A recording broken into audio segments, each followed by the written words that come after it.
जल्दी से इस पागल को चिकित्सालय में, कहीं मानसिक आरोग्य चिकित्सालय में नीतीश कुमार जी को भर्ती करा देना चाहिए।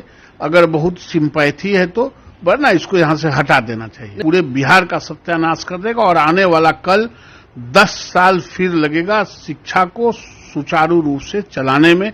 जिस तरह से ये बिचौलिया के लगा के लुटवाने का एक जो ये फ्रेम पैदा किया है, एक जो जाल पैदा किया है, ये लुटवा रहा है शिक्षा विभाग को। और मनी प्रैक्टिस इतना बढ़ गया है, जो जांच करने जाते हैं लोग वह भी पैसा पर फोटो खींच रहे हैं और उनका कोई ये नहीं रह गया। ये करप्शन का जड़ हो गया है। इसलिए जल्दी से इस पागल को चिकित्सालय में, कहीं मानसिक आरोग्य चिकित्सालय में नीतीश कुमार जी को भर्ती करा देना चाहिए। पूरा शिक्षा का जो समुदाय है, जो शिक्षक समुदाय है, जो बच्चे हैं अभी, अच्छा 6 बजे किसके, कौन गरीब के घर में खाना बन जाता है, नाश्ता बन जाता है? भूखे जाएगा बच्चा और 1:30 बजे तक रहेगा, फेंट करके गिर जाएगा। शिक्षक को प्रताड़ित करके, माइंड डाइवर्ट करके 10-20 हजार करोड़ रुपया लुटाने का और लूटने का साजिश ये कर रखा। हमारी शिक्षिका बहनें हैं, वो विद्यालय कैसे पहुंचेंगी? अगर कोई विद्यालय से आधे घंटे की दूरी पर भी है तो उन्हें 5-5:15 बजे विद्यालय के लिए निकलना पड़ेगा घर से। अंधेरा रहता है, सुबह यातायात की सुविधा नहीं रहती है, तो विद्यालय पहुंचे कैसे? और अगर विद्यालय किसी तरीके से गिरते बजरते पहुंच भी गए तो बिना नाश्ता किए, बिना भोजन की व्यवस्था किए यदि शिक्षक विद्यालय पहुंच गए तो उसके बाद दिन भर क्या वो भूखे रहेंगे? खाएंगे क्या? चलो मान लिया कि एमडीएम ही खा लिया, विद्यालय का बना भोजन ही खा लिया, लेकिन उसके बाद भारी दोपहरी में 1:30 बजे विद्यालय से घर, जिस समय लू चलती है, प्रचंड लू चल रही है पूरे बिहार में, इसमें शिक्षक घर कैसे जाएंगे?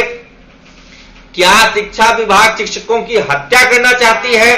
क्या शिक्षा विभाग ये चाहता है कि शिक्षकों की लू से मौत हो जाए, हमारी शिक्षिका बहनें लू के चपेट में आकर के जान गंवा बैठे?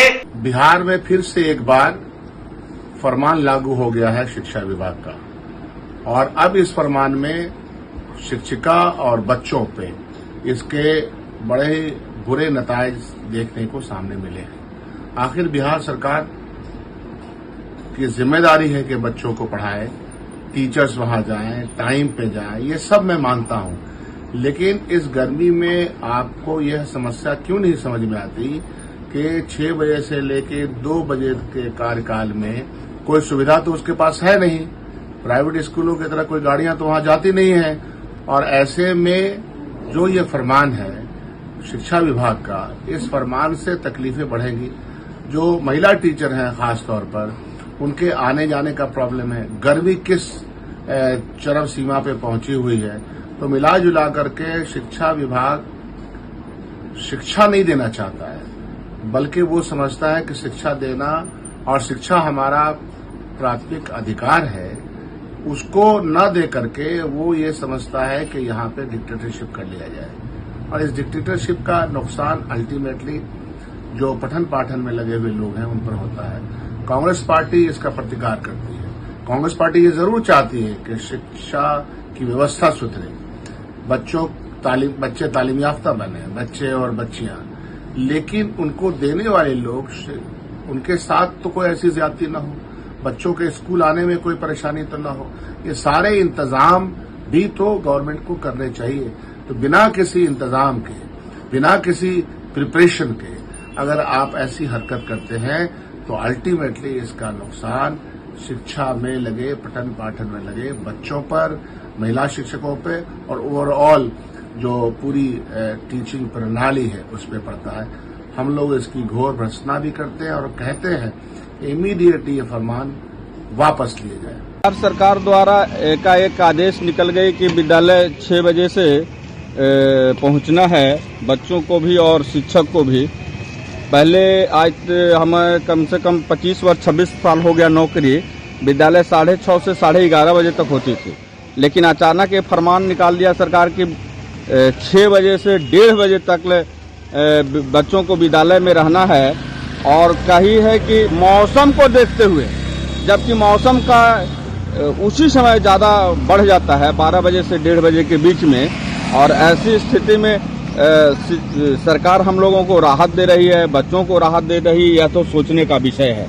इसलिए सुबह सुबह उठ करके भागे भागे हम लोग गाड़ी पकड़ करके विद्यालय जाने के लिए यहाँ मोड़ पर खड़े हैं। पूरी रात सोए नहीं है कि सुबह 6 बजे हमको दौड़ते भागते चाहे गिरे चाहे पड़े स्कूल पहुंच जाना है। तो ऐसा फरमान जारी किया जा रहा है कि अगर कल हमारे पास एक व्हाट्सएप पर मैसेज आया है कि जो शिक्षक 6:01 में विद्यालय पहुंचते हैं उनका 7 दिनों का वेतन काट लिया जाए। अब ये किस तरह का मेंटल टॉर्चर है? अब बताइए, इस टॉर्चर्ड सिचुएशन में कोई टीचर कैसे काम करेगा? करने के लिए एक अनुकूल परिस्थिति चाहिए, कूल माइंड चाहिए टीचर को। बिना कूल माइंड रहे, हम अगर शांत दिमाग से न रहें तो हम कैसे अपना काम, हमारा तो काम है। आज अगर के पाठक सर, माननीय के पाठक सर, अगर 5 बजे भी स्कूल कल से ऑर्डर आ जाए तो हम तो 5 बजे भी आएंगे, क्योंकि सरकारी नौकर हैं, हम लोग तो नौकरी कर रहे हैं, हम तो आएंगे। लेकिन जो हमारा मूल विद्या का केंद्र है, हमारे बच्चे, अगर बच्चे ना पहुंच पाए समय पे, खाकर पीकर एक हेल्दी मानसिकता के साथ स्कूल ना पहुंचे तो पढ़ाई का माहौल बनेगा। एक तो नींद पूरी होना अलग समस्या, दूसरे सारे बच्चे भूखे हैं, सारे बच्चे भूखे, हम लोग भी भूखे प्यासे आ गए, चाय तक नहीं पिए। स्कूल में कोई चाय का भी व्यवस्था हम लोगों के लिए नहीं है।